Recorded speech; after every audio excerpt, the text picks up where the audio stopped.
This is temporary installed. We can use it for sliding window, or the double hang window.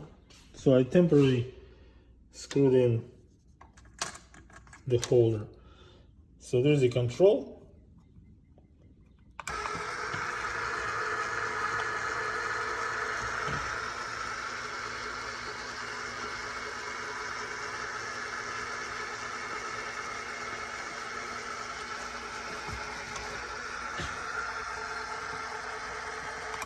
Stop and go back.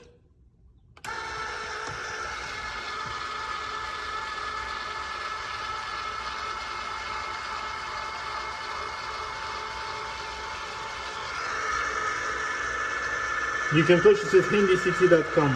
handyct.com.